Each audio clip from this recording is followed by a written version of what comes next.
बिस्मिल्लाहिर्रहमानिर्रहीम अस्सलामु अलैकुम। I hope that you are doing great. आज के इस लेक्चर में हम सेंटेंस करेक्शन को समझने की कोशिश करेंगे। हम देखेंगे कि सेंटेंसेस में कौन कौन सी एरर्स हो सकती हैं एंड उनको कैसे ठीक किया जा सकता है। स्पेशली जो आज का लेक्चर होगा उसमें हम CAS स्पेशल एग्जाम 2023 की प्रेजेंट कंपोजिशन का जो एक क्वेश्चन दिया गया था ऑन सेंटेंस करेक्शन, उसमें जो 8 सेंटेंसेस दिए गए थे हम उन 8 सेंटेंसेस में देखेंगे कि उनमें एरर्स कौन सी थी एंड उनको कैसे करेक्ट किया जा सकता है। So let's start our today's topic. CSS special exam 2023 की जो प्रेजेंट कंपोजिशन में जो 8 सेंटेंसेस दिए गए थे फॉर करेक्शन, हम उनको वन बाय वन डिस्कस करेंगे। हम देखेंगे कि उन सेंटेंसेस में कौन कौन सी एरर्स थी एंड उनको कैसे ठीक किया जा सकता है। So the first sentence is I am looking forward to see you on Monday. इसका मतलब क्या है कि मैं मंडे पे आपसे मिलने का मुंतजिर हूँ। लुक फॉरवर्ड टू ये एक ही फ्रेज है, इसका मतलब है मुंतजिर होना। सो लेट्स सी कि सब्जेक्ट वर्ब एग्रीमेंट की तो कोई मिस्टेक नहीं। So the sentence is I am looking forward to, I is the subject and present continuous में हम आई के साथ जो हेल्पिंग वर्ब यूज करते हैं that is am. So I am and जो वर्ब होता है वर्ब के हम ing form of the verb use करते हैं, means present participle. So I am looking forward to, यहाँ तक there is no error. Then see you, you is the object and on Monday is the adjunct. तो यहाँ तक कोई भी mistake नहीं एक्सेप्ट सी। तो इट मीन्स कि सी में मिस्टेक हो सकती है। अब सी में कौन सी मिस्टेक है? लुक फॉरवर्ड टू ये ऐसा फ्रेज है जो अपने साथ जेरेंट लेता है। इट मीन्स के लुक फॉरवर्ड टू के साथ कौन सा वर्ब आएगा? जेरेंट। अब जेरेंट क्या है? Gerund is in form of the verb जो कि नाउन के तौर पे एक्ट करता है। Gerund is a verbal noun. Gerunds जो है वो वर्बल नाउन्स होते हैं, वो इन फॉर्म से बनते हैं। Means first form of the verb के साथ आप इंक ऐड कर देते हो। Ing when they start acting like nouns तो उनको हम क्या कहते हैं? Gerunds. For example smoking is injurious to health. अब smoking is injurious to health, आप देखें कि इस सेंटेंस में स्मोकिंग जो है that is not a verb, ये एक्शन परफॉर्म नहीं हो रहा। स्मोकिंग इज द एक्टिविटी जिसके बारे में बात हो रही है कि smoking is injurious to health. अब स्मोकिंग इज समथिंग जो कि आपकी हेल्थ के लिए क्या है? इंजूरियस है। तो स्मोकिंग जो है दैट इज द जेरेंट। अब जेरेंट जो होते हैं दे आर वर्बल नाउन, ये वर्बल नाउन्स होते हैं। इट मीन्स कि वो सब्जेक्ट की जगह पे भी आ सकते हैं and they are used as objects in the sentences, और वो सेंटेंसेस में ऑब्जेक्ट्स की जगह पे भी आ सकते हैं। सो इंग्लिश लैंग्वेज में कुछ वर्ड्स होते हैं या कुछ वर्ब्स होते हैं जो अपने साथ जेरेंट्स लेते हैं एंड कुछ वर्ब्स ऐसे भी होते हैं जो अपने साथ क्या लेते हैं? इन्फिनिटिव्स लेते हैं। सो लुक फॉरवर्ड टू जो है ये अपने साथ हमेशा जेरेंट लेता है। So I am looking forward to, जो करेक्शन होगी that would be in the word C, इस सी में करेक्शन होगी and it would become I am looking forward to seeing you on Monday. I am looking forward to seeing you on Monday, मैं Monday पे आपसे मिलने के लिए मुंतजिर हूँ। Likewise we have another phrase with a view to. अब with a view to वो भी लुक फॉरवर्ड टू की तरह अपने साथ क्या लेगा? जेरेंट लेगा। For example they are trying their best with a view to winning this match. अब वो ये मैच जीतने के लिए अपनी पूरी कोशिश कर रहे हैं।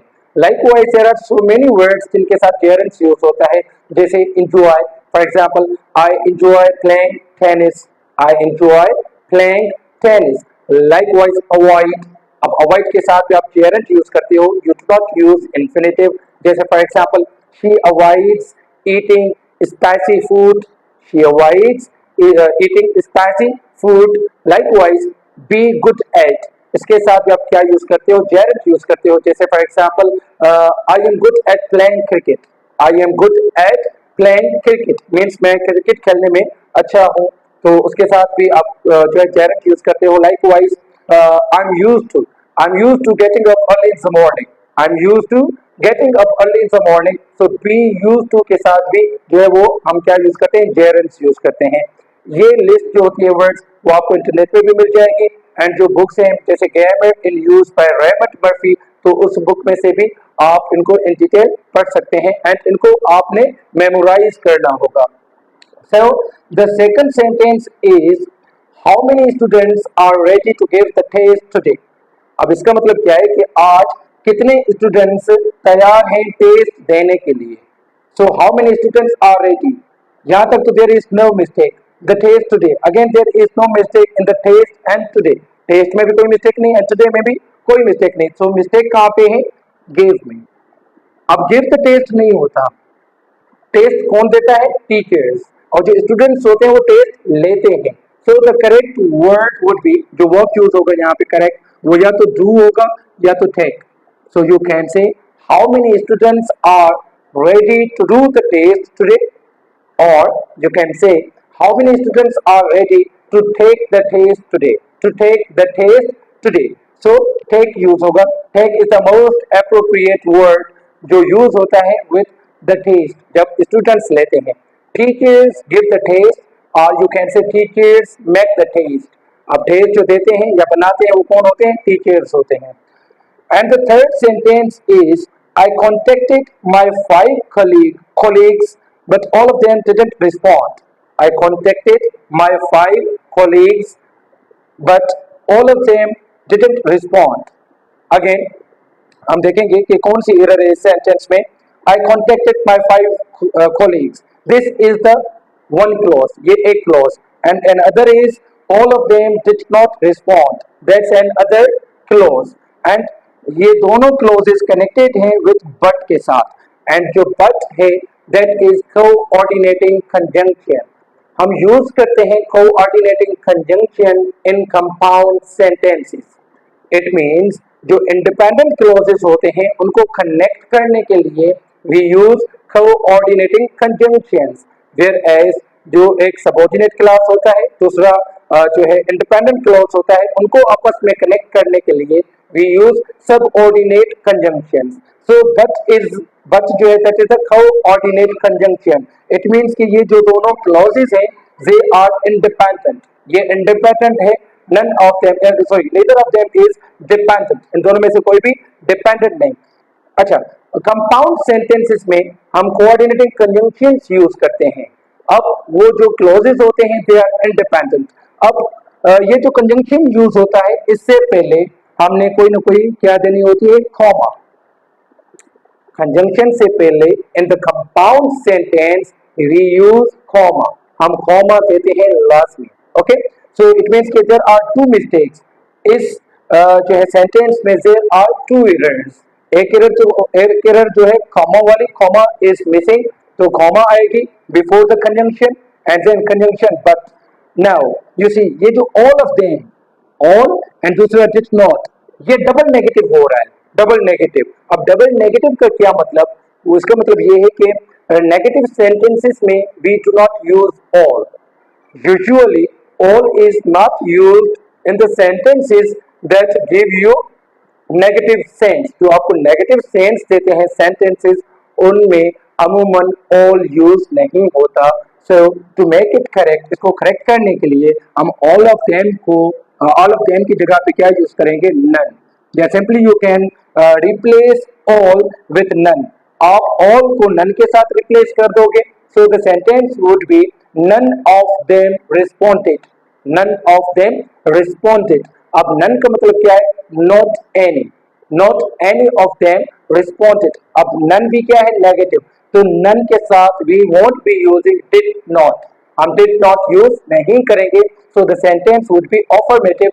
उसका स्ट्रक्चर कैसा बनेगा? अफर्मेटिव वाला, कि नन ऑफ देम रिस्पोंडेड, उनमें से किसी ने भी रिस्पॉन्ड नहीं किया। Now I read the correct sentence, I contacted my 5 colleagues, comma, but none of them, या simply none responded। I hope कि यहाँ तक आपको समझ आ गया होगा। The fourth sentence is I'm tired and would not rather go out this evening। इसका मतलब क्या है? इसका मतलब है कि मैं थका हुआ हूँ एंड मैं शाम को बाहर जाना पसंद नहीं करूंगा। I'm tired and would not rather go out this evening। जो मिस्टेक है वो इस एक्सप्रेशन में, would not rather के एक्सप्रेशन में थे, इस मिस्टेक। Why? क्योंकि जो would rather है, would rather, it is a fixed expression। ये क्या है? Fixed idiomatic expression। ये हमेशा एक साथ यूज होते हैं, आप इनको स्प्लिट नहीं कर सकते, आप इनके बीच दूसरे वर्ड्स इंसर्ट नहीं कर सकते। अच्छा, वुड रादर, हम वुड रादर कब यूज करते हैं? When we express preference, when we talk about preference of one thing over another, जब हम प्रेफरेंस की बात करते हैं एक चीज को दूसरी चीज से, तो हम क्या यूज करते हैं? वुड रादर, हम वुड रादर यूज करते हैं। अगर इसको नेगेटिव में ट्रांसफॉर्म करना है तो सिंपली हम वुड रादर के बाद हम जो है वो नॉट यूज करते हैं, वुड रादर नॉट। अब I am tired and would rather not go out this evening का मतलब क्या होगा? इसका मतलब है कि मैं थका हुआ हूं और शाम को बाहर जाना पसंद नहीं करूंगा। अब वुड रादर का मतलब जो है that is would prefer to, would prefer to. अब मैं आपको दूसरा एग्जांपल देता हूं वुड रादर के हवाले से। For example, she would rather die than give a speech, she would rather die than give a speech, वो तकरीर करने के बजाय मरना पसंद करेगी।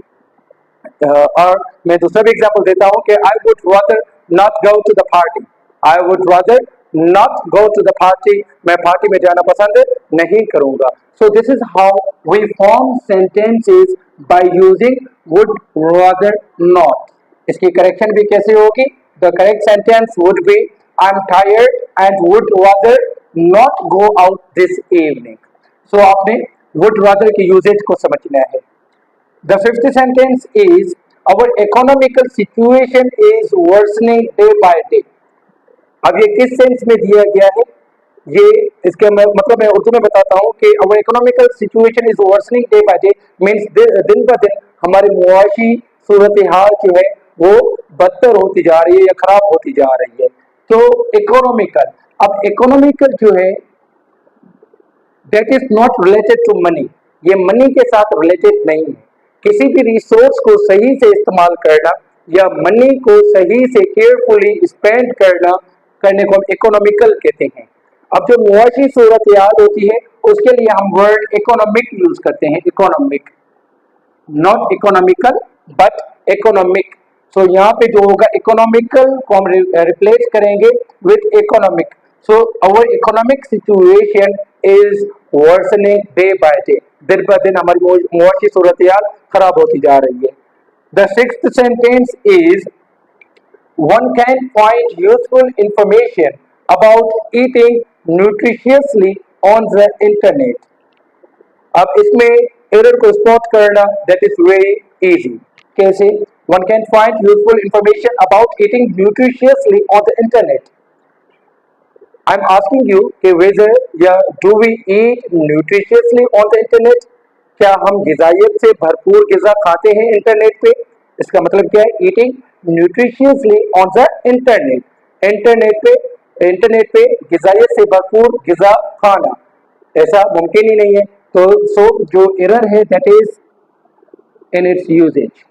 अब इसको हम जो है एज एन एडजेक्टिव यूज करेंगे, तो एडजेक्टिव के तौर पे हम कौन सा वर्ड यूज करेंगे? न्यूट्रिशियस, और न्यूट्रिशियस के बाद हम कोई ना कोई नाउन यूज करेंगे। So the correct sentence would B one can find useful information about eating nutritious food on the internet, about eating nutritious food on the internet. Internet पे बंदा ग़िज़ा से भरपूर खाने की मालूमात जो है वो इजीली फाइंड कर सकता है। सो ये क्या होगा? न्यूट्रिशियसली को हम रिप्लेस करेंगे विथ न्यूट्रिशियस, एंड न्यूट्रिशियस के बाद हम जो देंगे वो क्या देंगे? Noun food. So eating nutritious food on the internet. The seventh sentence is I couldn't found you here yesterday. कल मैंने आपको वहां पे नहीं देखा। अब इसका मतलब क्या है कि इसमें जो मिस्टेक है दैट इज कि second form of the verb जो है वो यूज हुई है विद couldn't। अब खुद के साथ ये जितने भी can, could, will, would, shall, should, may, might, इन सब के साथ जितने भी मॉडल वर्ब्स हैं उनके साथ हम first form of the verb use करते हैं। सो फाउंड को जो है हम चेंज करेंगे into its first form. The correct sentence would be I couldn't find you here yesterday. And the last sentence is orphaned in infancy means बचपन में वो यतीम हो गया। He was brought about by his grandparents. उसकी परवरिश उसके दादा दादी ने की, grandparents ने की। Now the mistake is in the phrasal verb brought about. Bring something about का मतलब क्या होता है? To make something happen, to cause something to happen. जैसे for example, who brought about the change in his attitude? Who brought about the change in his attitude? इसके रवैये में किसने तब्दीली लाई? मीन्स इसका रवैया, इसका एटीट्यूड अब चेंज हो गया है, ये किसकी वजह से चेंज हुआ? So bring about means to make something happen. तो जो करेक्ट यहाँ पे फ्रेजल वर्ब यूज होगा that would be bring up. Bring up का मतलब क्या होता है? टू रेज अ चाइल्ड या to care for a child, child की केयर करना अंटिल वो एडल्ट हो जाए, उसकी परवरिश करना, उसको पालना। तो जो करेक्ट जो है फ्रेजल वर्ब यहाँ पे यूज होगा that would be bring up. So the correct sentence would B orphaned in infancy, he was brought up by his grandparents। यहाँ तक आज का जो हमारा लेक्चर है वो खत्म होता है। आई होप कि आपको समझ आ गया होगा। आपने ऐसे वर्ड्स भी देखने हैं जिनके साथ जेरेंट्स यूज होते हैं, एंड आपने ऐसे वर्ड्स भी मेमोराइज करने हैं जिनके साथ इन्फिनेटिव्स यूज होते हैं। I have suggested you a book. आप ग्रामर इन यूज में से भी आप पढ़ सकते हैं, या कहीं से भी किसी भी कोई सा भी सोर्स आप यूज कर सकते हैं। इंटरनेट से भी आप डाउनलोड कर सकते हैं, वहां पे भी आपको इजीली मिल जाएगा। एंड आपने ये रूल्स भी देखने हैं कि हम जितने मॉडल वर्ब्स हैं उनके साथ जो है वो क्या यूज करते हैं, first form of the verb. And then आपने सब्जेक्ट वर्ब एग्रीमेंट के भी रूल्स को गो थ्रू करना है। सो एंड फ्रेजल वर्ब्स जितने भी हैं उनको भी आपने समझ लेना है, क्योंकि फ्रेजल वर्ब्स के साथ जो प्रीपोजिशन या एडवर्ब यूज होता है, अगर वो चेंज होता है तो उनकी मीनिंग भी क्या हो जाती है? चेंज। जैसे for example look into, look up, look at, look out, इनका मतलब जो है सबका क्या है? डिफरेंट। तो आपने फ्रेजल वर्ब्स भी याद करने होंगे।